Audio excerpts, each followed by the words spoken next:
doon, Mr. Chair, doon sa summary ng kanyang affidavit, si Miss Garma, nakita natin dito yung flow ng money. So, makikita natin, Mr. Chair, ang driving factor, bakit marami po yung pinatay na mga may hirap dahil may rewards. At itong rewards na ito ay inaano pa yan ng kota, di ba? Tama po ba?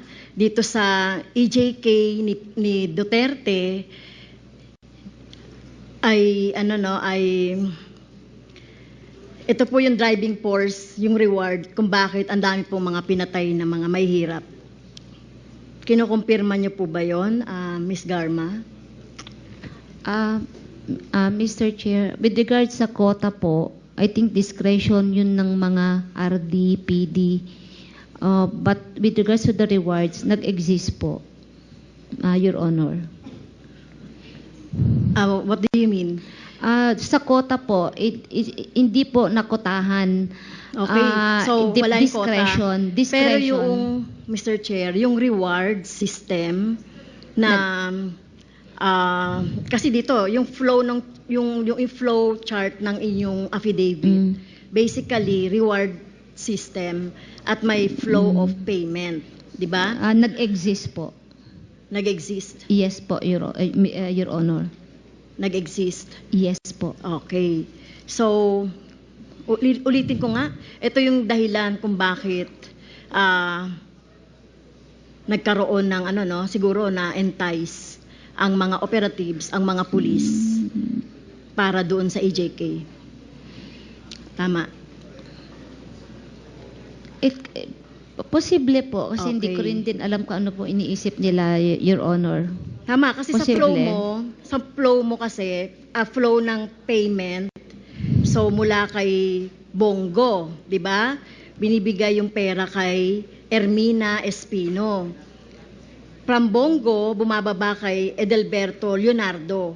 At from kay Leonardo, nagpupunta yan sa chief ng regional SOG, PIDEA, Bucor, hanggang sa CIDG, hanggang sa all regional chief ng CIDG. So, yun po yung flow ng payment. So, tama. Dun sa dun sa ginawa nyong diagram. Your Honor, kasi kung minsan hindi dumadaan sa RD, parang may naka-assign na focal point. Depende kasi po kung ano naging arrangement. Si Sir Leonardo lang po nakakaalam. Okay, so Your therefore, Honor. from Leonardo, from Bongo, Senator Bongo, lahat napupunta kay Leonardo. Yeah, it appears that way po. Yes. Kasi nga, yun ang sabi ni Pedro na galing na pinapadala sa kanya. Okay. Okay, so yun na po, establish natin, yung pera nanggagaling kay Bongo. So, syempre, galing yan kay PRRD. Tama? Kasi dito sa diagram nyo, parang directly in-implicate nyo na si Duterte, Rodrigo Duterte. Pagdating po, it's just a communication flow, Your Honor. But I do not know kung galing po doon. Basta ang sinabi lang ni Pedro, si Muking ang nagpapadala. So, Okay, kung pero si saan man Muking- kinuha niya ni Muking, that I do not know. Pero Yes. pagdating po kay Bongo po, siya ang bini-meeting ni Sir Leonardo. Siya nag-meet sa kanya, nakikipag-arrange. So, alam naman natin, Mr. Chair, na si Senator Bongo at saka si Senator Ronald Bato ay talagang close yan kay PRRD. Tama? Ms. Garma? Opo, Mr. Chair, Okay. Your Honor. So, ito pong, ulitin ko yung pagtatanong dito sa funds. Kasi, Mr. Chair, kung napansin ninyo, 2017 hanggang 2022, lumobo ang confidential funds. No? From, naging 400 plus billion ang confidential funds. So, do you think yung pera po ay isang source po ng pinagkukuhanan ng rewards ay yung confidential funds or intelligence funds? Ayoko mag-speculate po, Your Honor. Hindi ko po Okay. alam kung anong source, Okay. Your Honor. So, well, kung hindi niyo yun masasabi, well, obvious naman, Mr. Chair, no? Pagdating dito, no, kay Bongo tsaka kay Ronald Bato, close kay PRRD, at ang pera, ang flow ng pera mula kay Bongo hanggang kay Muking patungo kay Pedro. At si Leonardo yung bahala dun sa ibang pagbibigyan ng pera as the matrix show or the flow chart show. Minention mo si Peter Lim at doon sa affidavit ni Kerwin parang ini-implicate ni parang sinasabi doon sa affidavit ni Kerwin na pinapa-implicate si Peter Lim doon sa war on drugs or doon sa droga.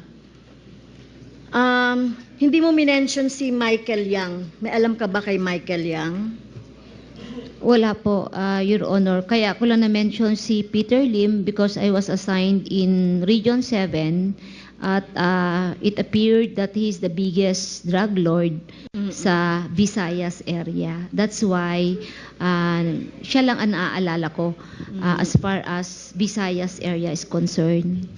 Okay. So hindi mo alam na baka si Michael Yang ay sa Mindanao area naman?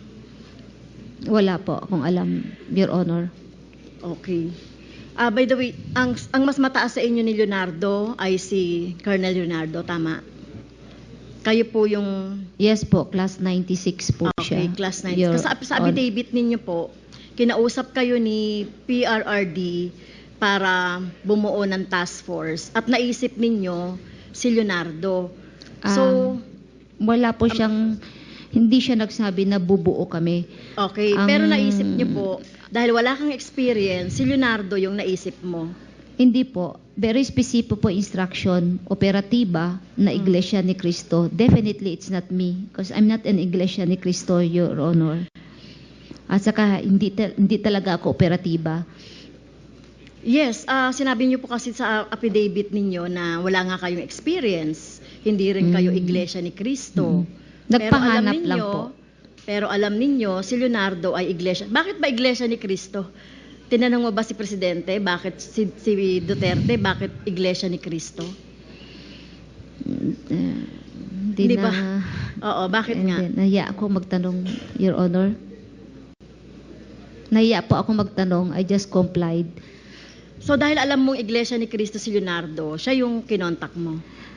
Siya As yung sinabihan, far as nasabihan? during that time po kasi, nakita ko kasi operatiba talaga si Sir Leonardo and I Oo. worked with him sa CIDG 11. So siya yung una, later part na realize ko pwede siya. So I mentioned his name kasi Iglesia ni Cristo rin siya at medyo may katungkulan siya sa Iglesia. So I think he is qualified, Your Honor. Okay. So, well, nagswak naman doon sa requirement ni Presidente Duterte, si Leonardo. Sa tingin ko po na kasi siya naman po na atasan, so perhaps po na-qualify po, Your Honor. Okay. So, dito sa affidavit mo, Mr. Chair, talagang mention si Leonardo as part nung flow of payment o ng flow of rewards dito sa war on drugs or sa extrajudicial killings. Tama po ba? Actually, lahat po ng officers, it's a public knowledge po. Takot lang po sila magsalita. Pero lahat po ng officer na nandito po sa loob, alam po nila yan, public knowledge lang po. Ako lang po naglakas loob magsabi, Your Honor.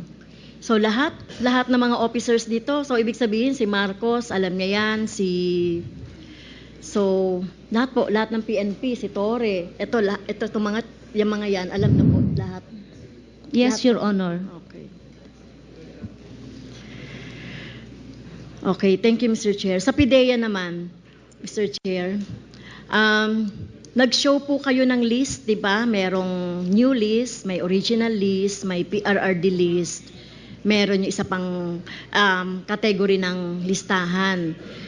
So, dito po sa mga list na to, may mga X. Ibig sabihin po, namatay na po yon, yung may mga X. So, di ko kilala po yung mga, yung nasa list, no? Ibig bang sabihin nito, ito po ay mga drug lords or ano-ano yung mga category nito? High level target or drug lord, manufacturer, chemist, or whatever. Ano-ano po yung mga niyan, categories po, Mr. Chair? Hindi kaya pero Pinandover lang yan sa in the pictures that were shown in the presentation a while ago, Your Honor, the pictures were labeled as high value targets and Binondo connection. There were two sets of these are the two sets of pictures. So, yung Binondo Your Honor. connection, Yes. so ito talagang literally Binondo? Bakit po That tinawag? was how it was labeled, Your Honor. We are just showing to you what we were able to gather. Okay. So, dito po walang pagdi-distinguish ng high level target, drug lords or manufacturer. Wala pong pagle-level diyan sa mga listahan. None, Your Honor. It was just they were just high value targets. Pero sinasabi nyo, this is a moving list. May napapalitan, may nalalaglag, merong nadadagdag. Tama po. Yes, Your Honor. Okay. But as far as the pictures are concerned, only additions were done. Noho. On But the additions. nobody was deleted. I mean, if you Well, look at the Pag monitor namatay now, na. ma'am, yeah, Okay. Pag on the right namatay side, na, parang wala na. yeah, So, the one in the blue box are additions okay. to the list on the left, to your Okay. left. So PRRD list. So ibig sabihin originally nanggaling kay Duterte ang listahan na ito po, yung nasa Binondo connection. The three lists, ma'am, the three were lists? originally called the PRRD list. So nanggaling lahat. I mean, the file name was a PRRD list and we just adopted it. Okay. So ito yung mula pa nung umpisa na ipinagmamalaki niya ng mga listahan ng mga narco-politics or mga drug lords. Ito na yon. Yes, Your Honor. Okay. So ibig sabihin, Mr. Chair, dito sa mga listahan, na-bet niyo na po ba itong mga list na ito? No, Your Honor. That's the reason why it was being validated every now and then. But when it goes back to the palace, we were informed that when the list goes down, additional names are included. So there is a belief that somebody from the palace or somebody from up there was including names. So it was very difficult to really vet it. But finally, come in the August 2020 list, but it was, when did they start remedied? Can you just show the slide? 2019. In 2019, the effort to validate this list started, Your Honor. Okay, so natapos na po yung pag-validate or na-check. The validation is continuing, Your Honor. It is still pending. Because are you conducting po the investigation po dito sa PRRD list? yes, it is ongoing, Your Honor. But you see, there is a remedied committee that is supposed to review this before they submit it to the Executive Secretary for names to be delisted, retained, or to be placed on suspension file. However, this has not been acted upon since the PBBM administration. So nandyan po ba si Peter Lim tsaka si Michael Yang sa list? Michael Yang is not there, Your Honor, but I think Peter Lim is. Let me just double check. But as far as Michael Yang is concerned, he is not in any of the lists. Peter Lim, yes, sir. Peter Lim, positive, Your Honor. Pero you have investigated Michael Yang kasi alam ko parang nag-imbestiga yata ang PIDEA kay Michael Yang at may positive na involvement siya sa drugs. When I took over in November 2022, Your Honor, I immediately asked for the name Michael Yang if it was listed in our records, but there is no record. Yeah. Negative, Your Honor, for Michael Yang. No hit for Michael Yang, Your Honor. How about yung kapatid niya po? None also, Your None Honor. also. Pero syempre, obviously, galing yan kay PRRD. And we know naman that Michael Yang is being protected by PRRD. So mukhang hindi siya talaga list na talagang na talagang hindi bias, di ba?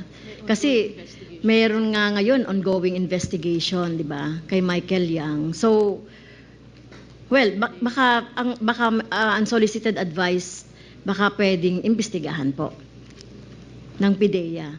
Yes, Your Honor, because because of the Quadcom hearings, the connection of the POGO is now, the POGO and the drugs connection is Yes. now established. Yes. So it is being investigated. Yes, thank However, you po. Your Honor, let me just explain that in our presentation, we showed that you can tinker with this list.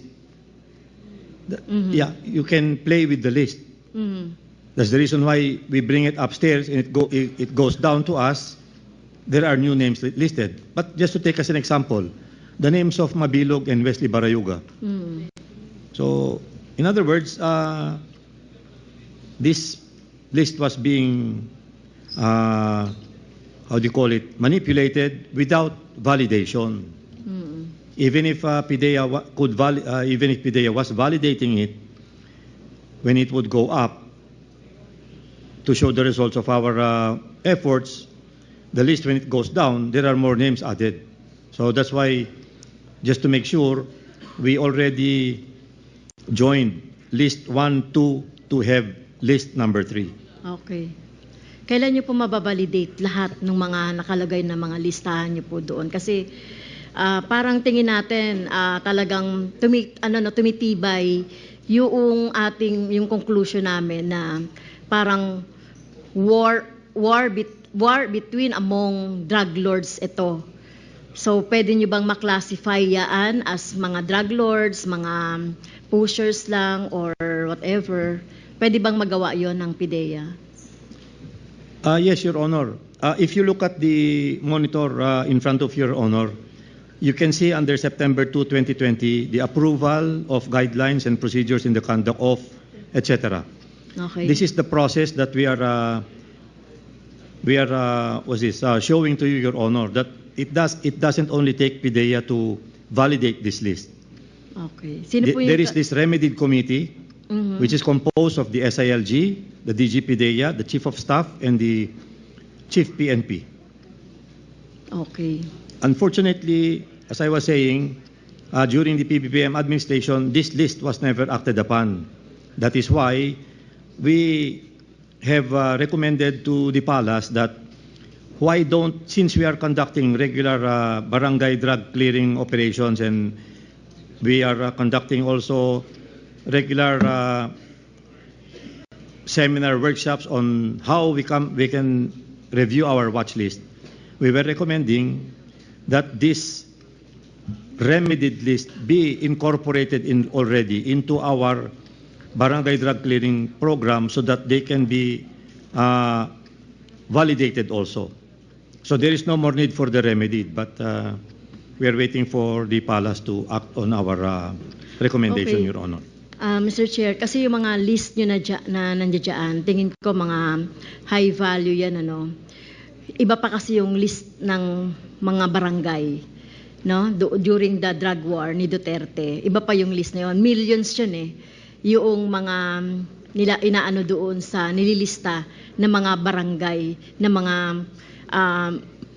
nai-involve doon sa drugs na sinasabi ay siniseminar. So, wala dyan sa list, no? Iba pa yung list natin sa barangay level. Yes, Your Honor, we would like to merge all of these lists together so that we will only have one list. Well, hindi po. Pwede natin pag-ibahin, di ba, yung yung mga listahan sa barangay kasi 1 million yun dun sa report na nakita natin during the previous hearings. So 1 million po yan. Mga ano to, no? Katulad niyan, yung mga may hirap na extrajudicial killed. No, yun po. Tapos ihahalo nyo dyan sa listahan na mga narcolist yan, mga ano, baka ganun po ba? I-merge nyo lahat ito? Your Mr. Honor, Chair? the 1 million plus names that you are mentioning, In the is barangay. just an estimate of the total number of, I think, drug users Yes, sir. in the Philippines. There are no names, Your Honor. But we do our barangay drug clearing program, we have names. And Yes, pero Mr. Chair, obvious naman ang mga napapatay, mga mahihirap. Yung more or less from 3,000 yan hanggang 30,000 yan na estimated number of EJKs o namatay, ay karamihan doon ay mga mahihirap po. Kaya nga sinasabi natin, ang war on drugs ni Duterte ay war on drugs lang laban sa mga mahihirap.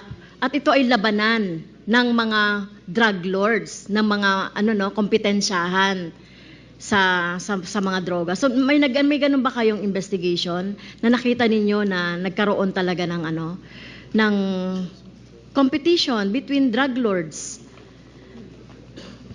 Your Honor, we did not see any indication towards that, the competition concept. Because, again, the difficulty of having so many lists is that the list is very active. It's changing every now and then. And sometimes it happens that somebody is involved in a drug operation and he is not included in the list.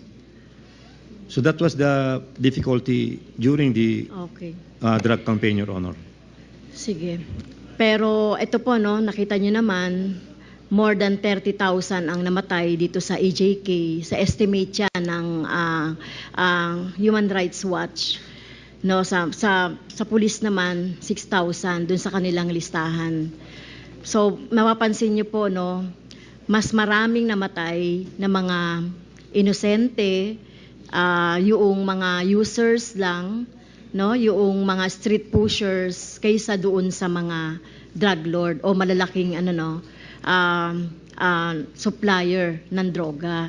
So ang ibig ko sabihin, Mr. Chair, dito ma-intensify niyo po yung pinagkukuhanan ng droga, yung operations dapat ay ma-intensify yung sources ng mga droga like yung nagma-manufacture, etc. So yun lang po, Mr. Chair. Thank you po.